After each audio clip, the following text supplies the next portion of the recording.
árbitro e começa o podcast O Código do Jogo, o programa que busca recodificar o verdadeiro sentido do esporte.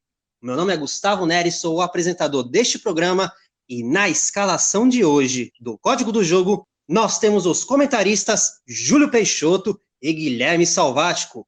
Júlio, seja muito bem-vindo, meu querido. Fala, Gustavo, vamos junto aí fazer mais um programa e espero que possamos fazer boas análises e estar levando o melhor para todos aqueles que nos ouvem. Salvático, seja muito bem-vindo a mais uma edição do Código do Jogo.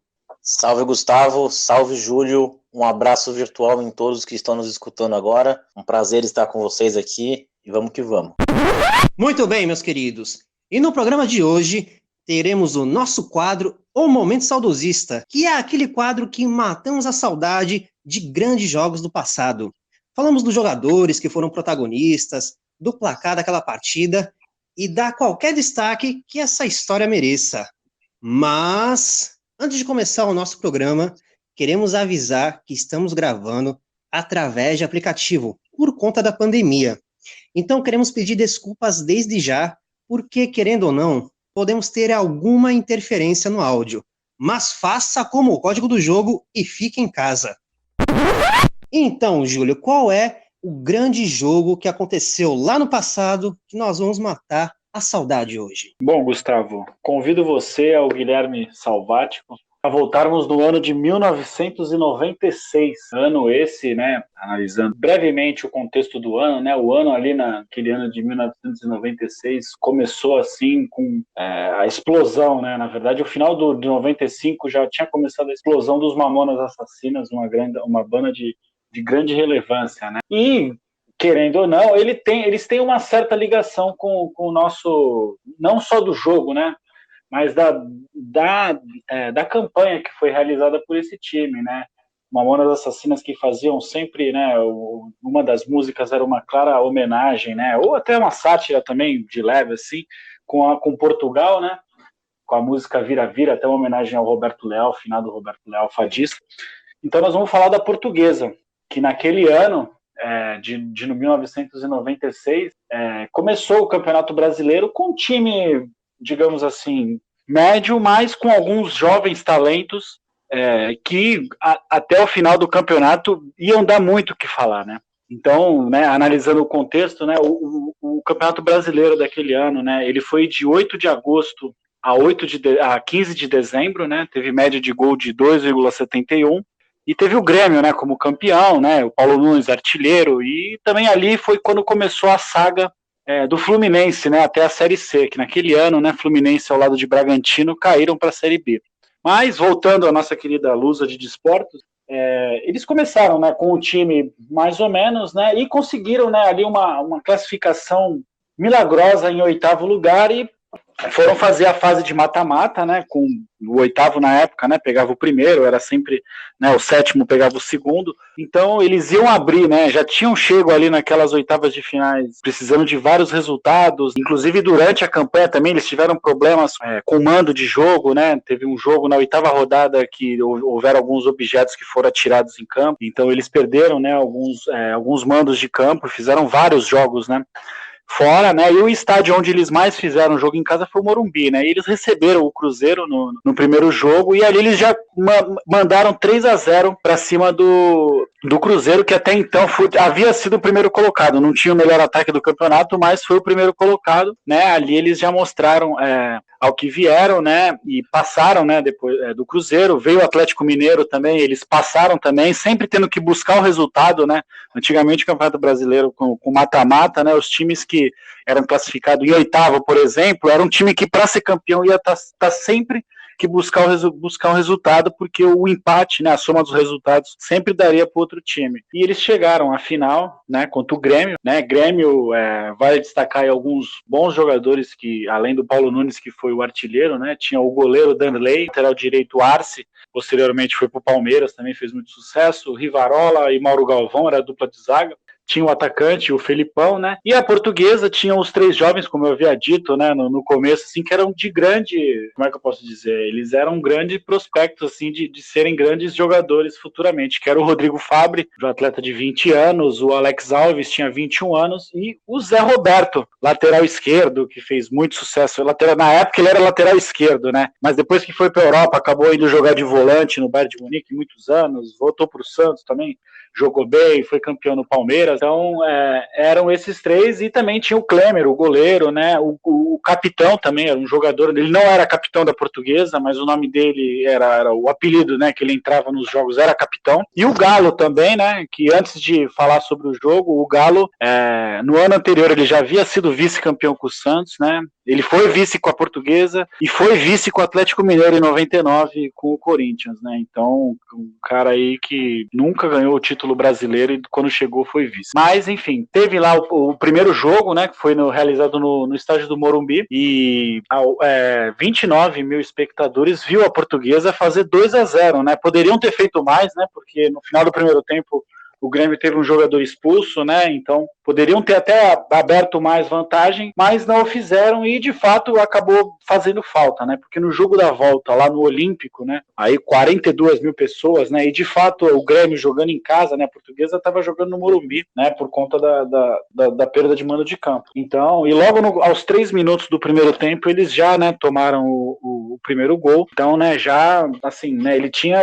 uma vantagem, né? Até que boa. Eu tenho que tomar 2 gols já de cara, já perdeu, como diria, perdeu um match point, digamos assim. E aí, durante o jogo, aí no segundo tempo, inclusive, né, já estava transcorrendo já por final, uma bola que ela foi lançada para a área, ela ia sair, né, o zagueiro ali disputando com o atacante, ele cortou, e assim, ele acabou mandando a bola para a entrada da área, e o Ailton, né, que jogava na época no Grêmio, chegou chapuletando, né, e fez o gol, né.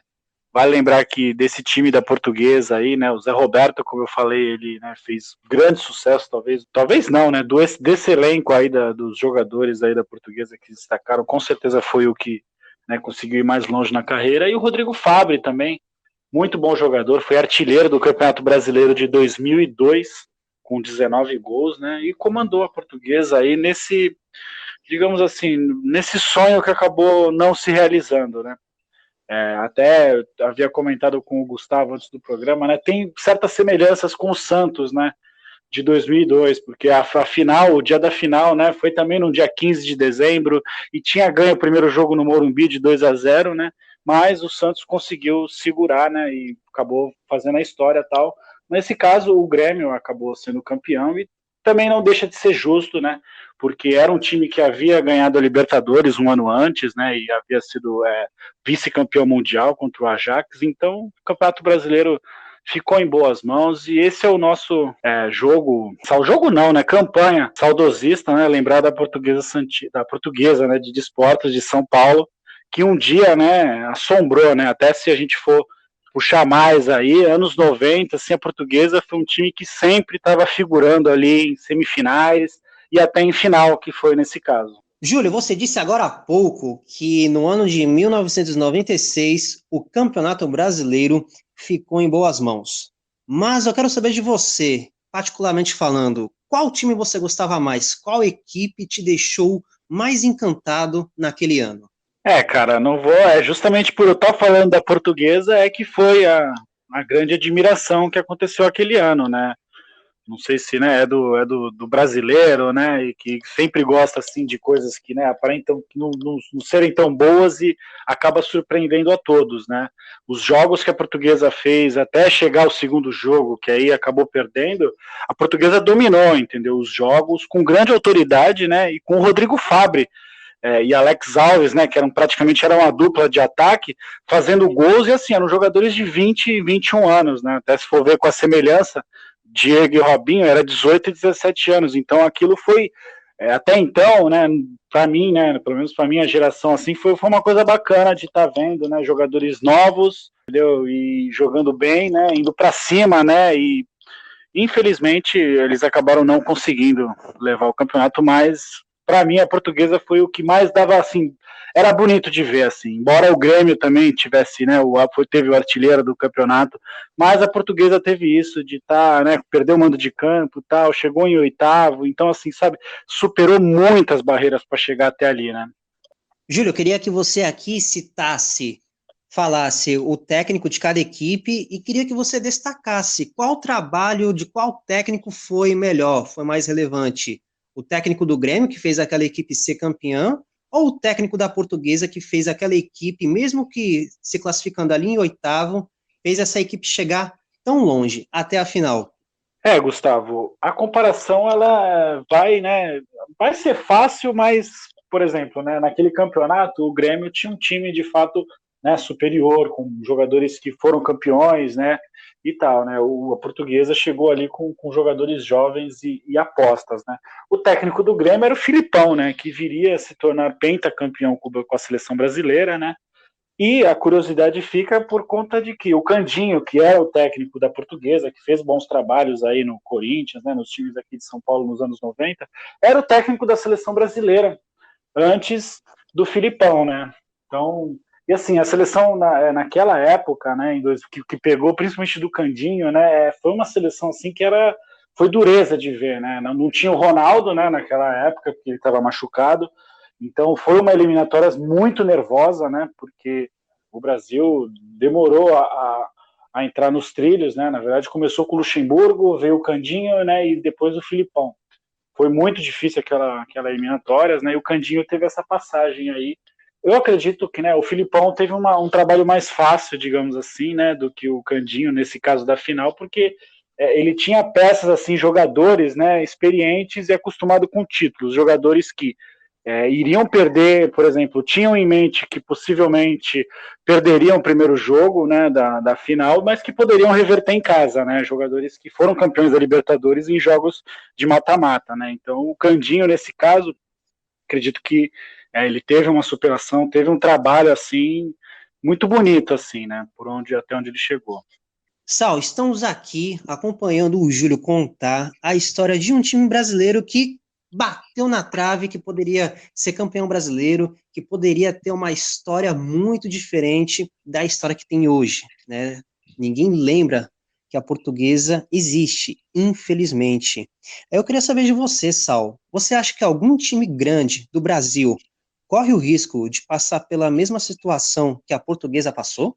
Bom, Gustavo, se tem um time que corre o risco de ser esquecido como a Portuguesa está sendo atualmente, esse time é o Vasco.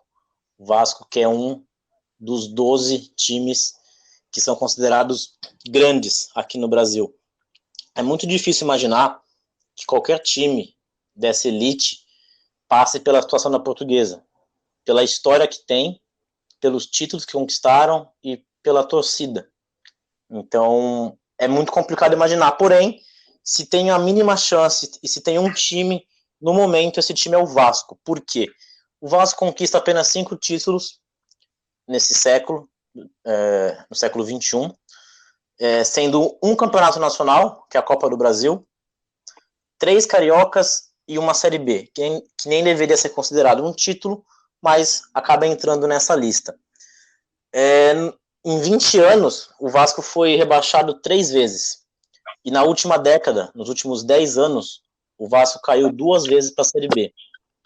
Então, é um sinal de alerta na equipe, porque cair 2 vezes em 10 anos significa que foram 4 anos, entre aspas, perdido, né? Porque faz um campeonato muito mal, é rebaixado, aí disputa a Série B, aí volta, aí não consegue se estabilizar no campeonato, cai de novo, e aí entra a questão de dívida. O Vasco é um dos times mais endividados do país.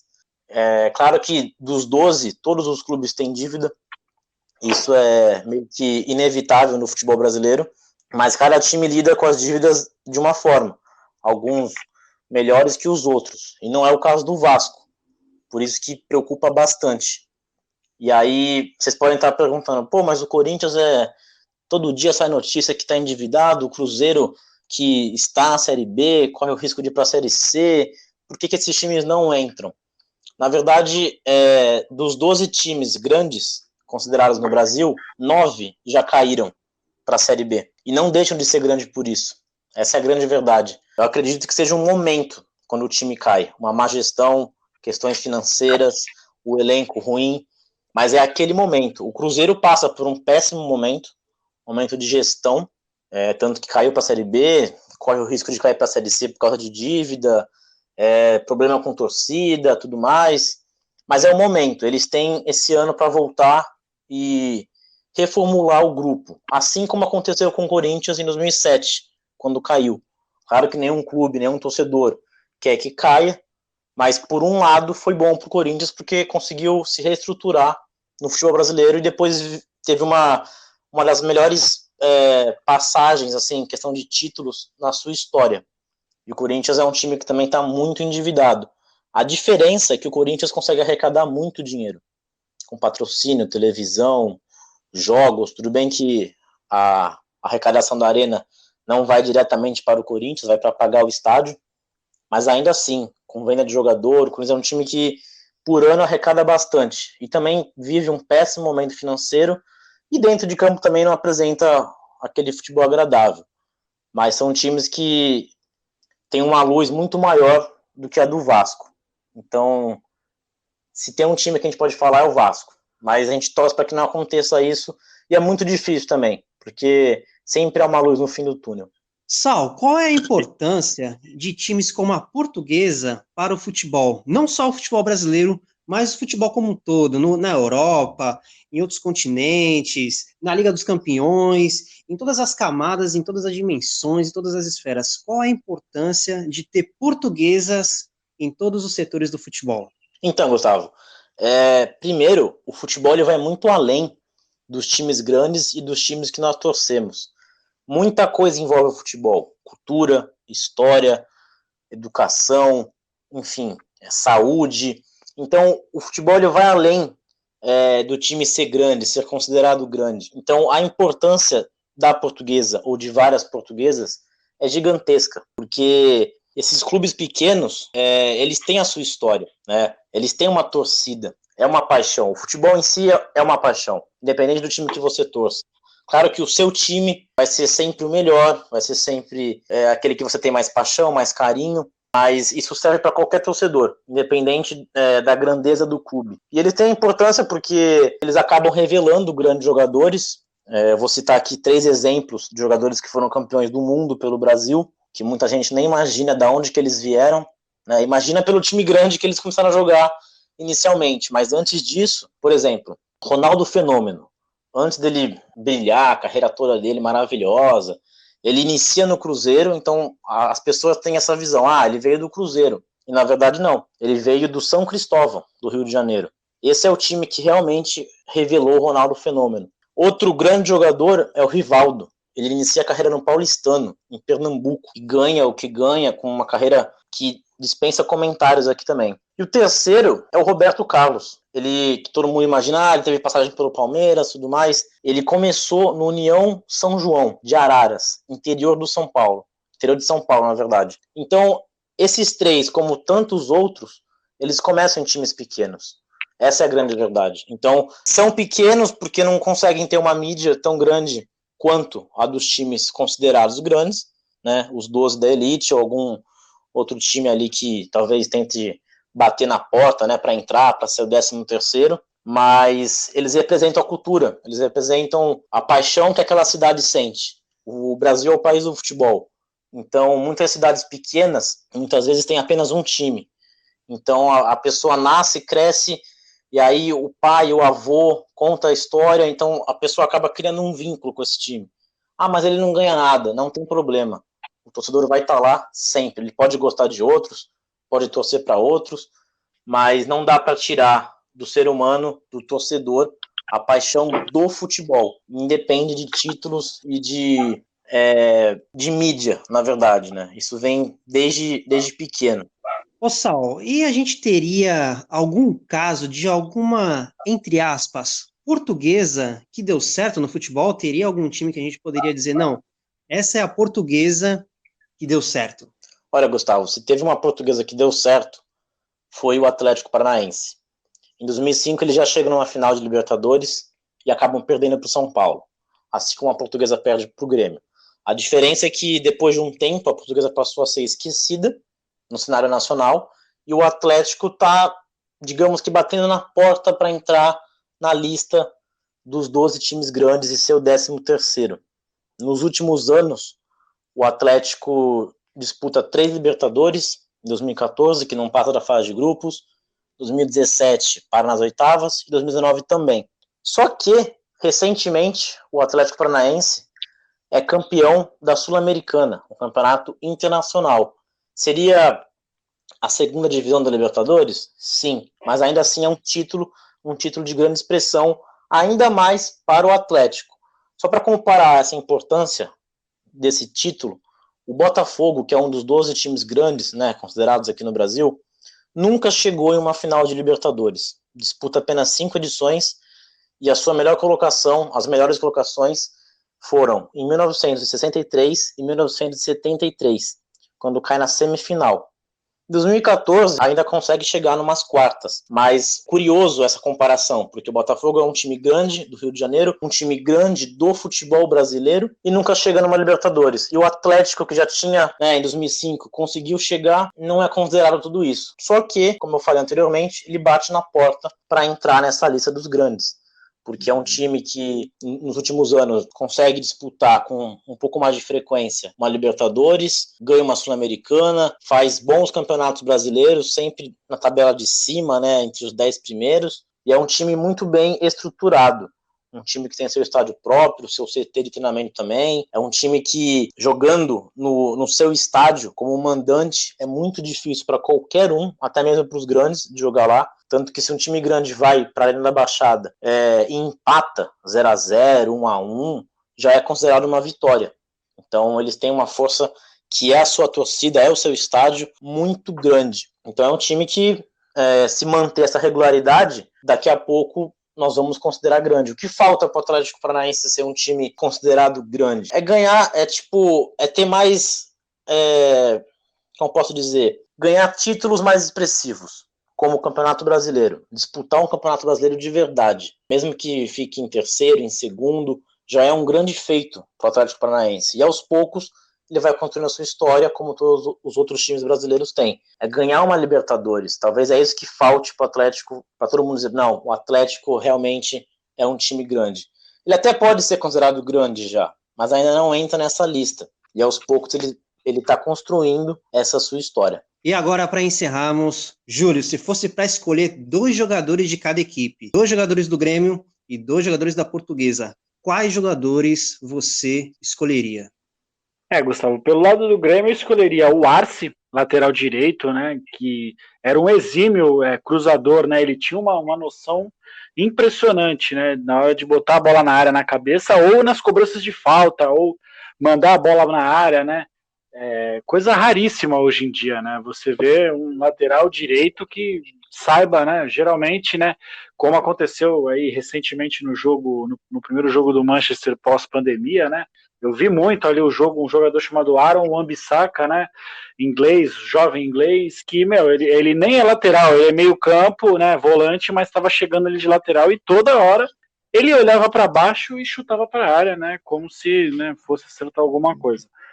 Poderia até acertar, na verdade, mas seria uma obra ao acaso. E o outro, Paulo Nunes, pelo lado do Grêmio, atacante, né, matador, monstruoso, finalizador.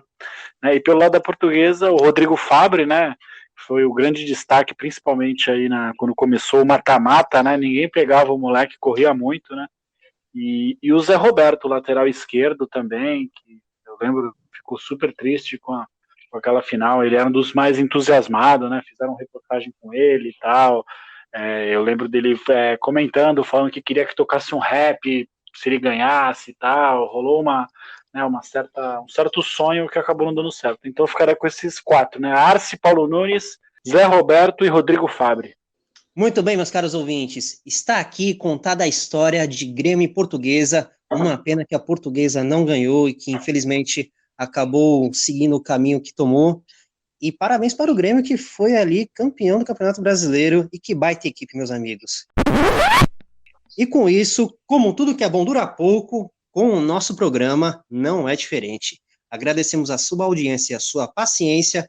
Quero agradecer também a nossa equipe de produção e agradeço também ao Júlio e ao Sal por ter tocado o programa junto comigo. Júlio, foi um prazer imenso e até a próxima edição. Até a próxima, Gustavo. Muito em breve estaremos juntos aí gravando mais um capítulo. E agradecer também ao Salvático pela participação aqui nesta edição. Sal, muitíssimo obrigado e até a próxima rodada. O prazer foi todo meu, Gustavo. Grande abraço para o Júlio. Muito obrigado a todos que nos escutaram e até a próxima. E é isso, companheiros. O Código do Jogo fica por aqui e até a próxima.